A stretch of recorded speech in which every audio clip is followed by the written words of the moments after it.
देखिए, उनके संगठन में जो उनको जिम्मेदारी दी गई है वो काम कर रही है। मेरे नेता अखिलेश यादव जी ने भी बहुत साफ कहा है कि वो महिलाएं राजनीति में आए और नौजवान राजनीति में आए। इस बात का बहुत हम वेलकम करते हैं। हाँ।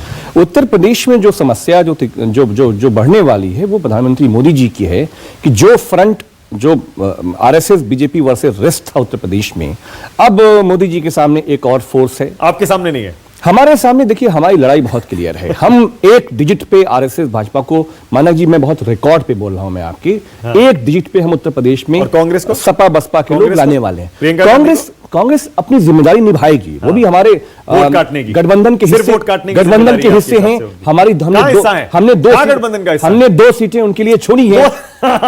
दो सीटें हमने छोड़ी है। कांग्रेस कहती है आप उनको बेइज्जत करते हैं। मानव जी, बेइज्जत तो जिस देश के चौकीदार ने इस मुल्क को किया है। चौकीदार छोड़ दीजिए। ये तो कांग्रेस, प्रियंका गांधी और समाजवादी पार्टी आप कांग्रेस का प्रेम दिखाइए, आपको अधिकार है। कांग्रेस का प्रेम, उत्तर प्रदेश, कांग्रेस का प्रेम, उत्तर प्रदेश का प्रेम। मानक भाई, क्या बोल रहे हैं आप? उत्तर प्रदेश की लड़ाई, आपसे भी प्रेम है, मुझे अखिलेश यादव से भी प्रेम है, मुझे नरेंद्र मोदी से भी प्रेम है, प्रियंका गांधी से भी प्रेम है। जो अच्छा काम करेगा उससे प्रेम है, जो बुरा काम करेगा उससे नफरत है। माफ करिए अमीक जमाई, मानक भाई, समाजवादी प्रदेश की लड़ाई, पार्टी, समाजवादी पार्टी प्रियंका गांधी पर बोलने से इतना बच रहे हैं कि अब देखिए जो सवाल पूछे उसको कांग्रेस से देखिए। आपने मुझे बुलाया, आपने रफाल पे बुलाया। आप रफाल पे नहीं आ रहे, आप कहीं और रफाल पे भी आएंगे। अभी रिपोर्ट आप एक अलग कॉन्क्लेव कराइए, इस मुद्दे पर हम आएंगे और बोलेंगे। चलिए ठीक है। राजीव जेटली भी है मेरे साथ बीजेपी से, कांग्रेस से सुरेंद्र राजपूत भी हैं और यहां AK वाजपेयी जी भी आ गए हैं। जैनी साहब भी पहले से बैठे हैं। जवाब दीजिए राजीव जेटली, आप जानबूझकर परेशान कर रहे हैं। प्रियंका गांधी का संदेश साफ है, कितना भी परेशान कर लीजिए, मैं अपने परिवार के साथ खड़ी हूं। आप मुस्कुरा रहे हैं। इतना गंभीर राजनीतिक संदेश प्रियंका दे रही हैं, लखनऊ से जयपुर, जयपुर से वापस लखनऊ, और आप मुस्कुरा रहे हैं।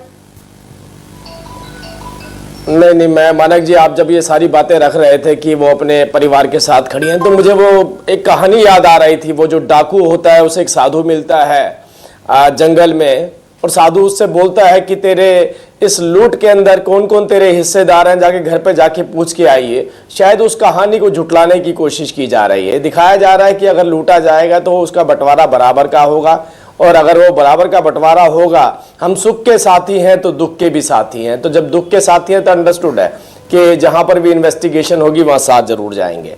और ये ईडी कर रही है इन्वेस्टिगेशन, कोई राजनीतिक पार्टी तो कर नहीं रही है। जब ईडी अपनी इन्वेस्टिगेशन कर रही है, उसमें पूरा परिवार जाना चाहता है, माताजी जाना चाहती हैं, खुद जाना चाहते हैं, किसी और को लेके जाना चाहते हैं, ये तो उनका अपना अधिकार है। अगर वो, हर कोई व्यक्ति होता है, आपने देखा होगा, कोई गुनाह करता है और पुलिस थाने में पुलिस उसको पकड़ के ले जाती है, उसके परिवार वाले भी कई बार बात कह रहे हैं 2014 में जिस मुद्दे पर चुनाव जीता था, 19 में भी उसी को मुद्दा बनाना चाह रहे हैं आप। 5 साल आपने कुछ किया नहीं, चुनाव से 3 महीने पहले आप फिर से लग गए ईडी के जरिए, CBI के जरिए लोगों को परेशान करने में।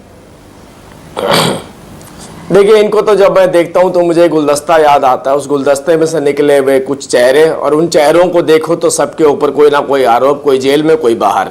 बात यहाँ पर ये आ रही है कि देश का जो प्रधानमंत्री है, जो ईमानदार प्रधानमंत्री है, उसको एप्रिसिएशन लेटर या एप्रिसिएशन उन लोगों से तो नहीं चाहिए जिनके अपने ऊपर भ्रष्टाचार के आरोप लगे। उन्हें एप्रिसिएशन चाहिए तो उन लोगों से चाहिए जो आकलन तथ्य है। 5 साल कुछ नहीं हुआ, चुनाव से 3 महीने पहले ईडी जाग गई, और देखिए कैसे तड़ातड़ पूछताछ, छापे।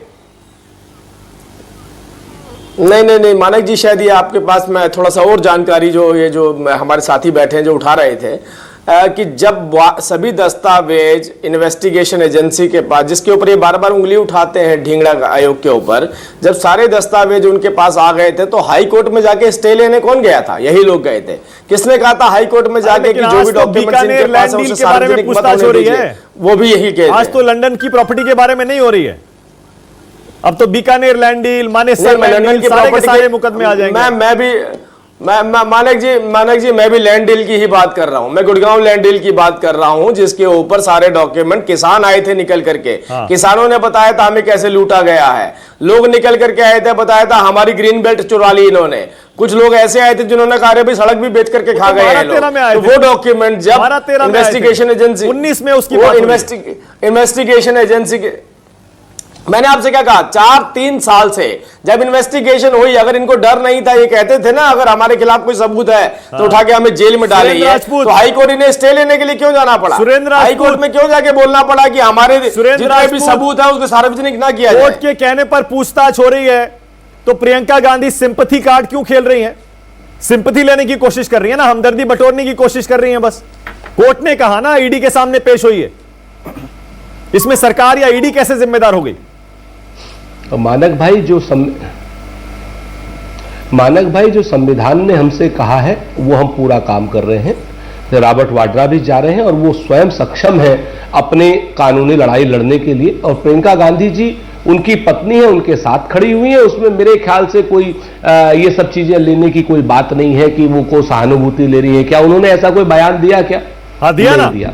अब 3 बातें यहाँ पर मैं आपको उन्होंने कहा पूरी दुनिया देख रही है क्या हो रहा है, सारे आपके नेता कह रहे हैं क्या हो रहा है, जानबूझकर परेशान किया जा रहा है। हमदर्दी लेने की कोशिश तो हो रही है ना, राजनीति हो रही है इस पर।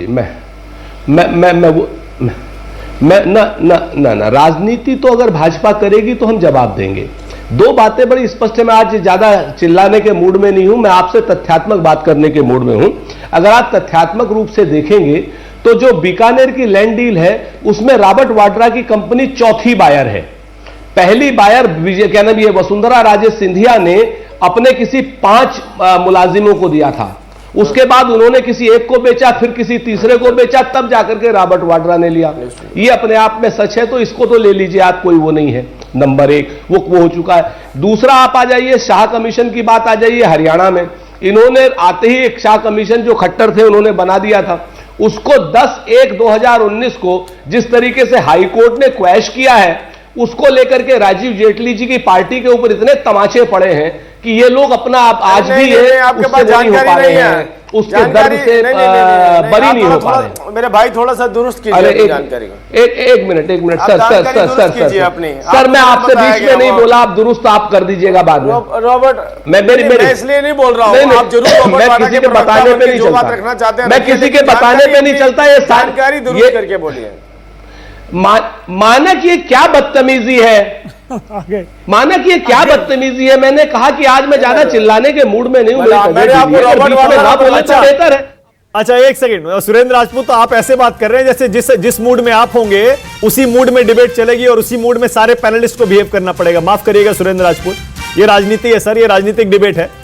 आप कहेंगे दूसरा भी कहेगा, वो कहेगा आप भी कहिए, सबको अपनी छूट है। लेकिन एक चीज, एक सेकंड आपको रोक रहा हूं, माफ करिएगा, एक सेकंड आपको रोक रहा हूं। रॉबर्ट वाड्रा ने फेसबुक पर एक पोस्ट लिखा है, वो अक्सर पिछले कई दिनों से लगातार चाहे प्रियंका गांधी की राजनीति में एंट्री हो या फिर उनसे पूछताछ हो ईडी की, लगातार बयान दे रहे हैं वो। आज एक बार फिर से देखिए, उन्होंने अपनी मां का जिक्र किया और कह रहे हैं, रॉबर्ट वाड्रा कह रहे हैं, देखिए कैसे मेरी 75 साल की मां को परेशान किया जा रहा है। वो कार क्रैश में अपनी बेटी को खो चुकी हैं, उनके परिवार में 3 मौतें हुई हैं, जिसके बाद उन्हें मैंने खुद कहा कि वो मेरे दफ्तर में कुछ समय बिताएं, सिर्फ इसलिए कि वो मेरे दफ्तर में बैठती थी। अब ईडी ने उन पर भी शिकंजा कस दिया है।